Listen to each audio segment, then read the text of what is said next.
Messi তো penalty miss করতেই পারে, সবাই করে, ধরেন সবাই তো আর অ্যাকুরেট না, সব প্লেয়ার তো এক না, হইতেই পারে, বাট মিস করলে কী হয়েছে, ম্যাচ তো পুরা বের হয়ে গেছে, এটা নিয়ে কোনো সমস্যা নেই। দেখা যাক আমাদের ভাইরা কি করে। এবারটা পেনাল্টি মিস করছে মেসির, এখন রিটায়ার নেওয়া উচিত। ব্রাজিল জিতবে, অলওয়েজ ব্রাজিলই জিতবে, কোপা আমেরিকা ব্রাজিলই জিতবে, অলওয়েজ ব্রাজিল ভাইয়া।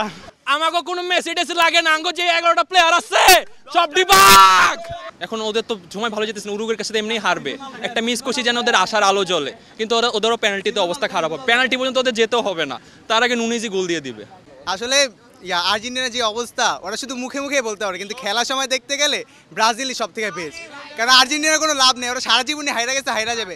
এবার যে ওয়ার্ল্ড কাপ পাইছে এটা হচ্ছে ভুলবশত পাওয়া গেছে, আসলে পাওয়ার কথা ছিল না। হ্যাঁ, এটা হবে আসলে, যখন এরকম টুর্নামেন্ট শুরু হয় তখন সিজনাল বা মৌসুমি ফ্যানগুলো উৎপাত একটু বেড়ে যায়, তো এটা হবে। এই যেমন মাঝে মধ্যে দেখেন না, রাসেল ভাইবার যেমন এই সমস্ত সবাই একটা আতঙ্ক, তো এরকমই যখন এরকম কোপা আসে বা ইউরো আসে তখন এরকম আতঙ্ক একটু বেড়ে যায়। কিন্তু সারা বছর এদের কিন্তু খেলার কিন্তু কোনো খোঁজ খবর, কে কই থাকে কিছুই জানে না, খেলার কথা জিজ্ঞাসা করবেন কিছুই বলতে পারবেন না। তো এরা একটু করুক, এরা খুশি থাকুক, আমরাও তাতে খুশি। আমাদের এখন আর চাওয়া পাওয়ার কিছু নেই, মেসি যা পেয়ে গেছে আমরা সব দেখে ফেলছি, এখন পাইলে না পাইলে না, এখন ব্রাজিল ফ্যান একটু খুশি থাকুক, এটাই আমরা খুশি। যদিও আমি ব্রাজিল সাপোর্ট করি, বাট ওই ফর্মটা নাই এখন, মনে হয় যে ব্রাজিল পারবে না, কিন্তু আশা আছে এখনও।